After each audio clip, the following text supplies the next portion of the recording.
My favorite some stories I've heard is that I'm a premature baby and I was born close to 8 months. What's your name?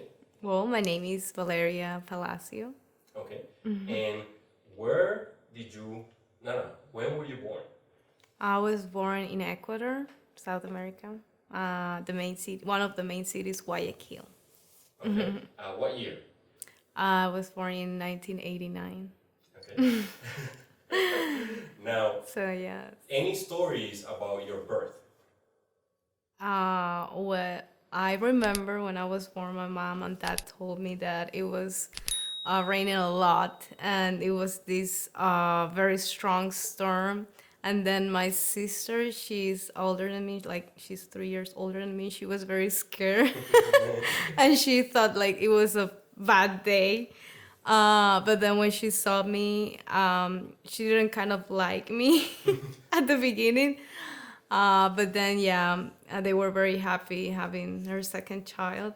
My dad wanted to have a baby boy, but he was surprised and happy still. Yeah. Okay. What sort of things were your parents strict about growing up? Well, we couldn't go out. So they were like this type of very protective parents. But I didn't like it that much because sometimes I considered they didn't allow me to grow by myself, like to make a decision in different situations because they were always around. So like the whole time.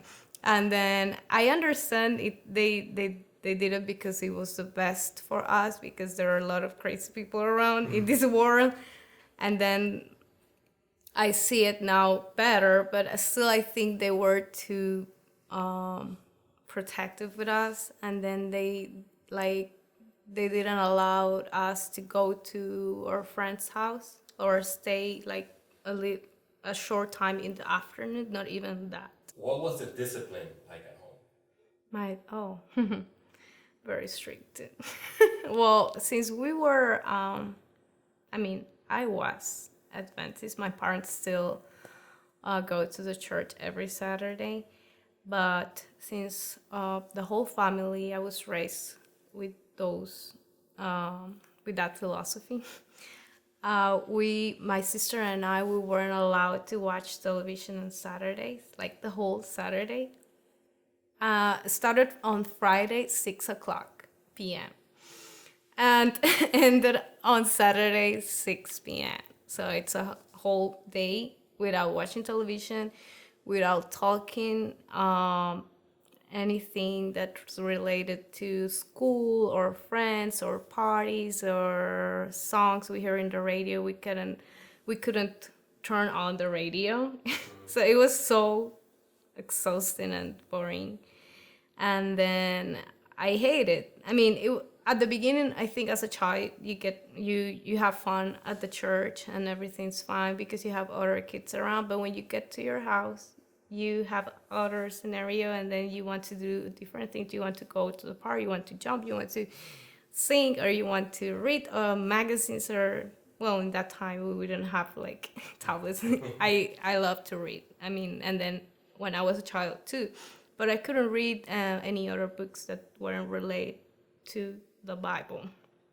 So, and I think that was, my parents were extremely strict with that, and I really didn't enjoy. When I was like 12 or 13, I started like getting very bored at the house, but I couldn't do anything that obey, I guess.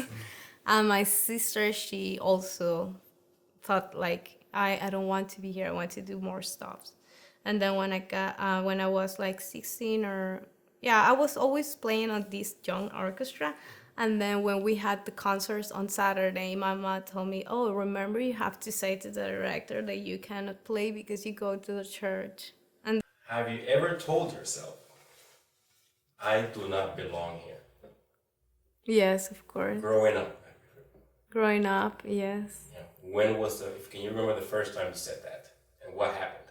Share. Well, I remember because when you start doing, well, I think still I do a lot of questions to myself that I cannot find the answer, and you won't ever get the answers because there's something that we cannot, we cannot find the exact answer for what we need to know. Even science cannot tell you where we came from. And then the Bible also has like these parts that don't fit with science. And then you are like in the middle of these two parts. And then I start thinking that when I was like probably 15. Yeah. And what happened? Because we were reading the Bible with my mom. Oh, well, my whole family, my mom, my dad, and my sister. And then I start asking questions about some parts of the Bible that I didn't find that were like correct, if I can say that word, if I can use that word. Yeah. Yeah, and then I asked my mom, but why should God like take this decision for the people that was supposed to be the ones that he loved the most? And then I asked questions also about like the prophecies and all the stuff that I really didn't get it. And then my mom started telling me that, but that's not, you don't have to ask, you just have to accept what is written. And then I told her, but no, that's not how it works for me, because I have to see the facts. I have to see and compare what I'm believing in this story, not only because it's written, but because I have other facts, or because there are other books related to, or because you can give me a better answer of God's attitude, because if He's love and He's fair and he can express all these good emotions that the Bible says it does, why He at the same time permits all the bad situations and evil and, well, a lot of bad stories that I used to read too. So I was like kind of confused. And then she told me that I don't have to question myself about that. And then I have to go to my room and meditate what I was asking. So I found it very unfair, and then I was trying to look answers in other books. I used to like that's why I think I get involved in these philosophy books. And then I also read Nietzsche, and then it was very like I didn't know what to follow, but I think that helps me a lot because I found kind of like an answer that I know, at least I knew what I wanted to be at that time, but at the same time, because I didn't have the answer, like how all this is built up, I think I just stayed myself in the, in the science part probably, but still I don't have the answer. So sometimes I feel bad because of that. But when I have this conversation with my husband, say, well, with life keeps going, and then you have to adapt, and then don't think too much in that, and it's just doing good things for others and being kind and being grateful for what you have, and then you see what you maybe your point of view about life change when you're older.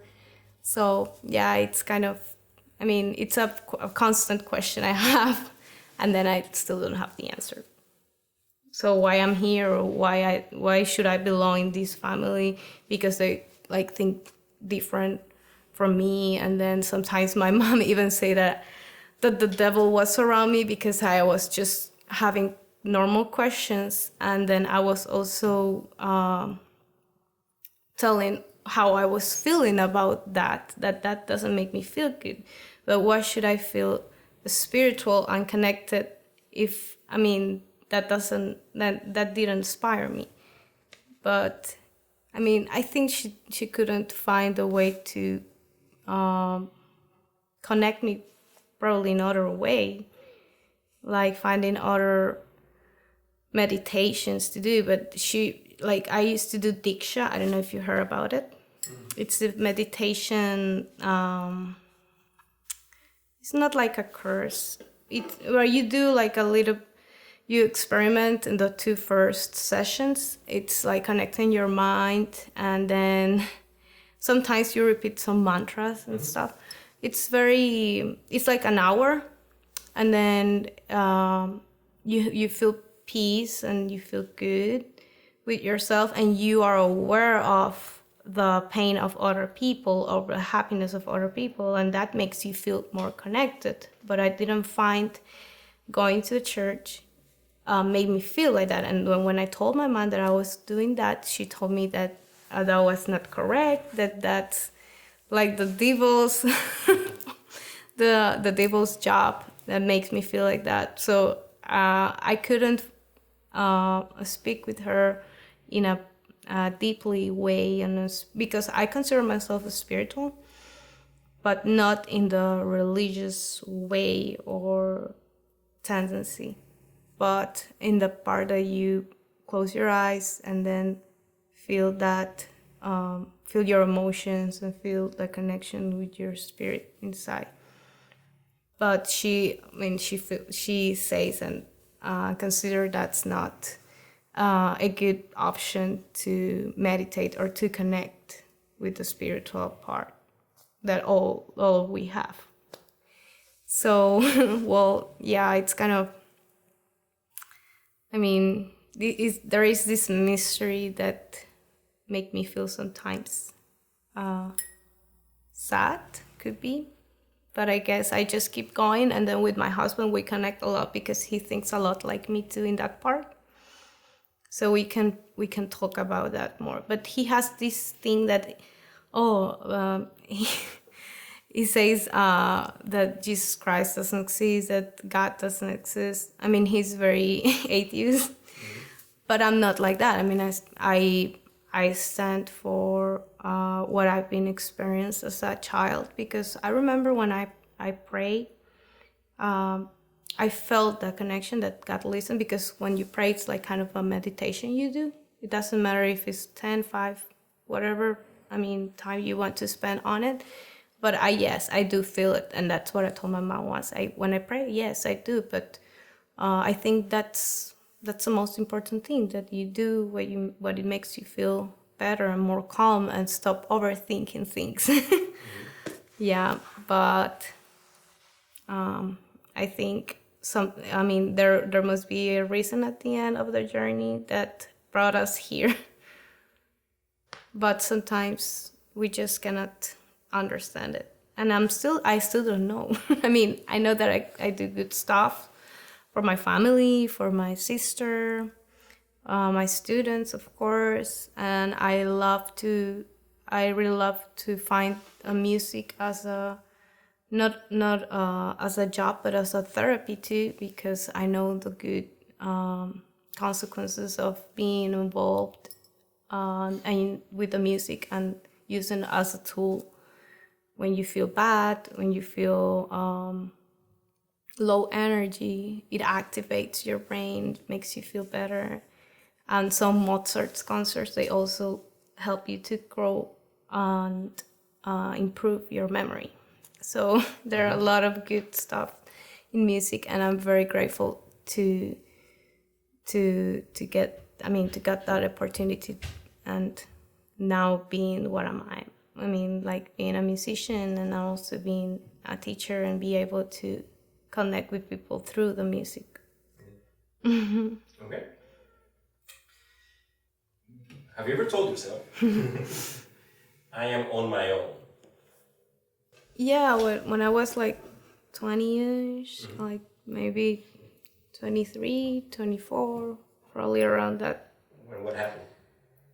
Or what was happening? Or even less. I mean, because we were struggling with money in our house, and I used to live with my parents, and then I had also to help them because my sister was going to get married, and it was going to be just the three of us. It was kind of hard because we used to also, since we started working, we also gave some part of our paycheck to their house to help, of course, like since we were like 18 or 19, because there was this very bad situation in our country that my mom didn't have the retirement. I mean, like the government didn't want to pay the entire retirement monthly. And then, yeah, it was hard.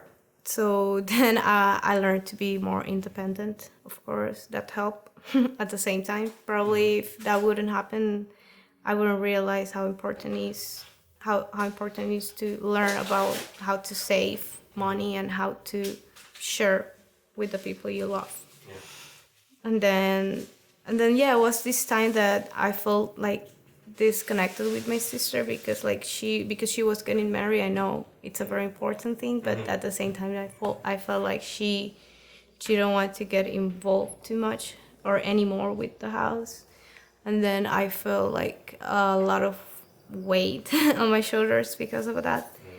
And probably that was the first time that I say to myself, well, I'm on my own, and then I have to keep going and see if this situation gets better soon. Because my dad, that same year, my dad lost his job. So it was just me. I mean, almost, yeah, because my mom was not, I mean, she was doing some very part-time jobs, but it was not enough. So yeah, that part of my life was hard and made me feel like I was kind of alone. And I didn't see the end of it. So it was even longer than it was. It was like 3 years, but it felt like, I don't know, 20. Who are you becoming? Who am I becoming? I think I'm becoming more spiritual in some way because, well, I also forgot to tell you I like to read spiritual books that teach you how to be more grateful with life and with people and with objects and with everything that's around you. So I really feel happy to know more about this part that I didn't know. And then I feel that I'm growing as a person in this part of my life right now. And I'm also have learned how to be more, I mean, how to share more with my husband, not only with time, but with money and with thoughts and with decisions, like how to be more kind with the people I love, and then how to be grateful for even little details. Like today I had to pick up my car from the mechanic and my husband took me, even if he has to work, but he woke up very early and did, hey, we have to go, yeah, I will do this. And then I told him, yeah, I appreciate it because you take your time that you shouldn't do it, but you did it. And then I also, I mean, even if I suppose not to being grateful for that little detail, I told him, and then I'm learning how to be grateful for that, and like every day find a way to say thanks to my mom or my sister, my husband, my niece. And yeah, that phase I like, and this phase that I'm of awareness, if I can call it like that. Yeah. Now we're gonna fast forward 100 years from now, right? And we don't want this to happen, but it's going to happen, which is that we're gonna die. Sure. Okay? We're gonna die, all of us. What are people saying in your eulogy? I am, well, they always tell me I'm very kind, and that I'm very attentive with other people. Like I'm very also kind of a bad mood sometimes. I know my husband would say that. Even if it doesn't look like, but yes. And then that I have this unconditional love, because yes, I mean, I felt that, and then my family have told me that. So yeah, I really appreciate that of myself. That like don't expect anything. If you do a favor, don't expect anything in return. Maybe people think or say that I should be more consistent with the little projects that I have. Because sometimes I could let it, pass the time on my projects, my personal projects. And yeah, well, that, I love to share time with my family as well, but sometimes I think I could do more, but because of the, the time, the time and the space, that long spaces in between, it's hard. But I'm also a family person. So responsible, of course. And it's hard to find the words. You can say it in Spanish if you want. Oh yeah, but it's like hard to analyze it. It's intended to make you think about yourself, yeah.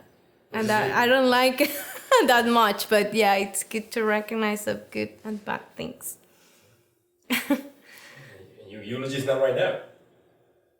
To make you think about later on. Sure. What am I going to start doing now? So that I've thought, some things that I have let pass through, and then I can have more courage to do what I've written. Because I like to write too. So yeah, that helps me. And I think I probably have to check again the list that I've wrote. But so far, I think those are the most important. Give your last words, for the people that are going to be watching this. Anything you want to say. Parting words you would like to say. My words. Yeah. Okay. Well, for the people watching this video now, I'm very happy you had the time to listen to my story. And I will also have the time to listen to the other stories, because I found it very, very good to feel this connection that other people had the same or different struggles, and then how they could be better through this struggling way. And then I also would like to share that in my experience, do always what it makes you feel good with yourself, with your soul, and with your mind, and stay healthy and share all the love you can, and don't look back. All right. Thank you. Thank you. Yay.